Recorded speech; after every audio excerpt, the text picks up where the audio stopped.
সুপ্রভাত। মনের ঘরে টুম্পার সাথে একটি ব্লগে আপনাদের স্বাগত জানাই। কেমন আছেন আপনারা?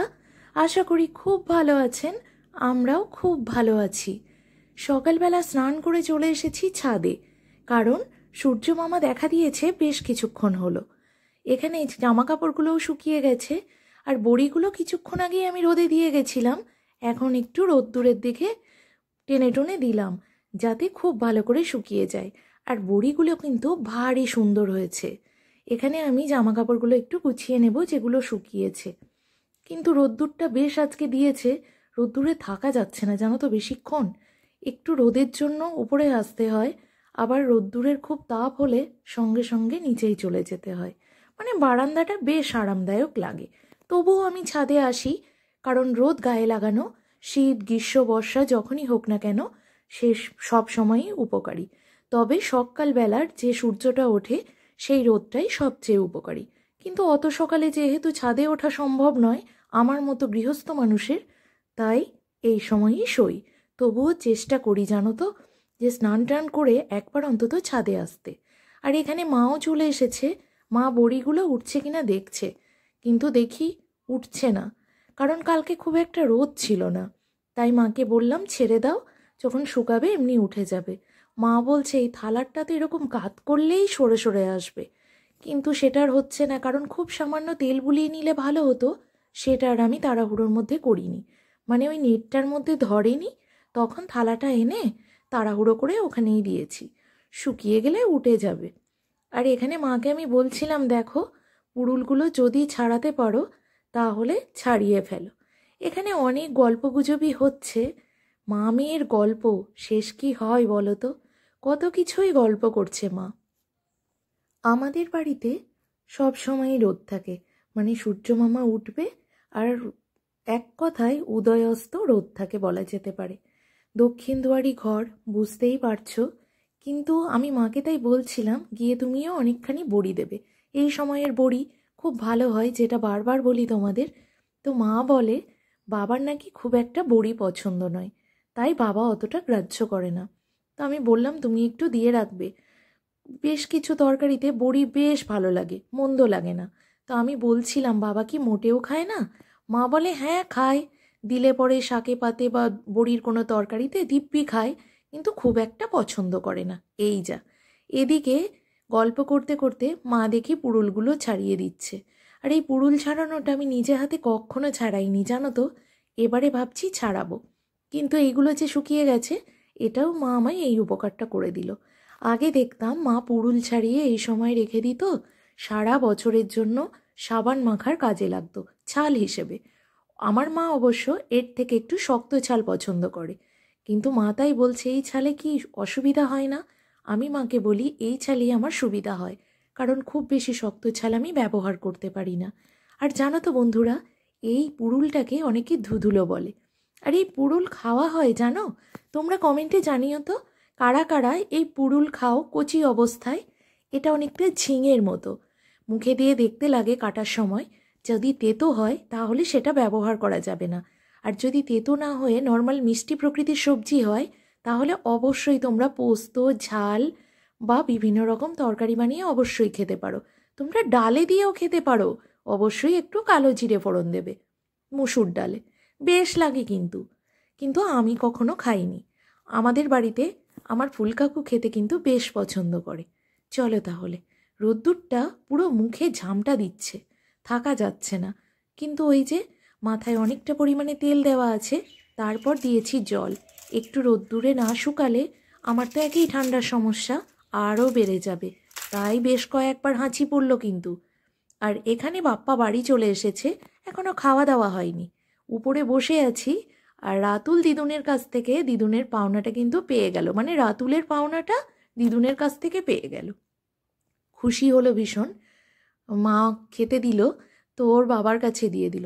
এটা রাতুল সব সময়ই করে। আর যেটুকু টাকা ওর কাছে থাকে সেটুকু ও সঞ্চয় করার চেষ্টা করে। হ্যাঁ বন্ধুরা, সঞ্চয় করতে ছোটোর থেকেই শেখানো উচিত। প্রত্যেক বাবা মায়ের উচিত সন্তানকে সঞ্চয়ী হতে শেখানো। এটা আমার বিশ্বাস।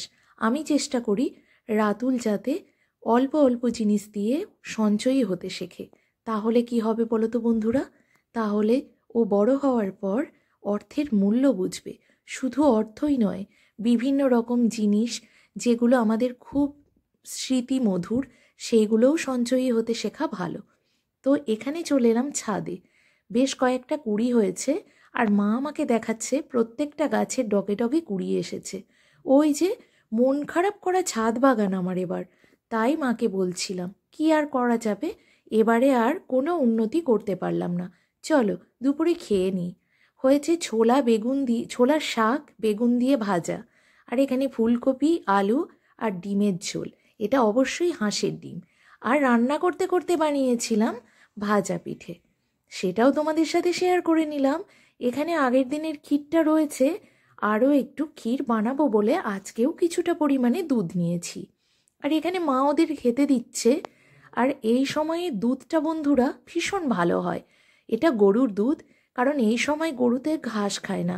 ঘাস পাতা খেলে দুধ একটু পাতলা হয়। আর এই সময়ে দুধটা সুস্বাদুও বটে, খুব মিষ্টিও হয়। চলো তাহলে দুপুরের খাওয়া দাওয়াটা সেরে নিয়ে একটু রেস্ট করব, কারণ রেস্ট করার পরেই তো আবার হাঁটতে বেরোতে হবে। তো বন্ধুরা আজকে খাওয়া দাওয়া করে আর হাঁটতে যাইনি। গুড আফটারনুন ফ্রেন্ডস, চলে এসেছি রান্নাঘরে। আর রান্নাঘরে এসেই আমি ক্ষীরটা বসিয়ে দেব, কারণ দুধটা রয়ে গেছে। তো এই ক্ষীরটার মধ্যে আমি দুধটা ঢেলে ভালো করে জাল দিতে থাকবো। ক্ষীর হতে অনেকখানি সময় লাগে, তাই ওটা ভিটভিট করে হতে থাকুক। আর এখানে আমি মা যে কলাইয়ের ডালটা এনেছিল সেটা ভালো করে ধুয়ে ভিজতে দিয়েছি। হ্যাঁ বন্ধুরা, আবারও বড়ি দেব, এবারে দেব ভাজা বড়ি, তবে প্রসেসটা একটু অন্যভাবে। পুরো প্রসেসটা দেখতে হলে অবশ্যই আমার ভিডিওগুলো ফলো করতে হবে। আর এখানে আমি কিছুটা দুধ রেখেছি সন্ধ্যাবেলায় একটু কফি বানাবো বলে। আর দেখো আমার চোখ মুখের অবস্থা, ঘুমিয়ে পুরো ফুলে গেছে, তাই না বন্ধুরা? অনেক দিন পর দুপুরে অনেকটা টাইম আমি রেস্ট করলাম, অবশ্যই ঘুমালাম। ঘুম থেকে উঠে একটুও দেরি করিনি, সোজা রান্নাঘরে এসে রান্নাঘরের কিছু কাজ গুছিয়ে রেখে আবার সন্ধ্যার জোগাড় করতে যাব বলে, কারণ রাতেরও কিছু রান্নাবান্না রয়েছে। আর এখানে চলো এটা হতে থাক। আর এই যে দেখো ডালটা আমি বেটে নিয়েছি, প্লেন এখানে ডালমাটাই রয়েছে, এখানে আদা আর কাঁচা লঙ্কা দিয়ে বেটেছি। এখানে দুধটা ফুটতে দিয়েছি কফি বানাবো বলে। আর মা চলে এসেছে মায়ের কাজ করতে। ক্ষীরের গন্ধে পুরো বাড়ি ম ম করছে। সেই গন্ধে রাতুল পড়তে পড়তে চলে এলো দেখতে, আর বলছে দিদুন হয়ে গেলে কিন্তু অবশ্যই আমাকে বাটিতে একটু দেবে। এটা তো হয়েই থাকে, কিছু খাবার বানালে সেটা রাতুলকে আগে টেস্ট করতে দিই। আর দেখো দেখতে ভারী সুন্দর লাগছে, পুরো একদম মনে হচ্ছে ঢেউ খেলছে, এত জোর ফুটছে। আর ফুটতে অনেকটা সময় লাগে বললাম না, ধৈর্য ধরে ক্ষীর বানানো খুব মুশকিল ভাই। চলো কফিটা যেহেতু রেডি, তাহলে কফিটা খেয়ে নেওয়া যাক। হ্যাঁ বন্ধুরা, আজকের এটা কফি খাচ্ছি বটে। অন্য দিন চা বা কফি আমার ঘরে যাই হোক, গরম জলে চা পাতা দিয়ে ফোটানো বা গরম জলে কফি দিয়ে ব্ল্যাক কফি, ব্যাস। আজকেরটা দুধ চিনি দিয়ে জমিয়ে কফি খাবো, বেশ ভালো লাগছে। এখানে এই বিস্কিটটা বাপ্পা এনেছে, বললো দেখবে তো টুম্পা খেয়ে, নিমকি বিস্কিট। তো মাকে দিলাম যে তুমি ঢেলে ফেলো, তারপর একসাথে আমরা কফির সাথে খাবো। যদিও আমার এটা কফির সাথে খুব একটা ভালো লাগেনি, আমার কেন জানি মনে হয়েছে এটা লিকার চায়ের সাথে পুরো জমে যাবে, কারণ এটা দুধ কফি, এটা শুধু শুধু খেতেই মজা লাগে। চলো রাতুলকে দিয়ে আসবো আর আমরাও খাবো। যদিও রাতুলের আবার এই বিস্কিটটা একদমই ভালো লাগেনি, ওর গুড ডে বিস্কিট বা এই মিষ্টি টাইপের যে কোনো বিস্কিট একটু ওর বেশি ভালো লাগে। তো কি আর করা যাবে, আজকে নতুন ভাঙলাম তাই ওকেও দুটো দিলাম।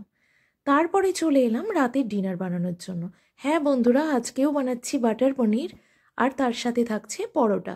মায়ের এর আগের দিন ভীষণ ভালো লেগেছিল, তাই আজও আরও একটু বানিয়ে দিচ্ছি।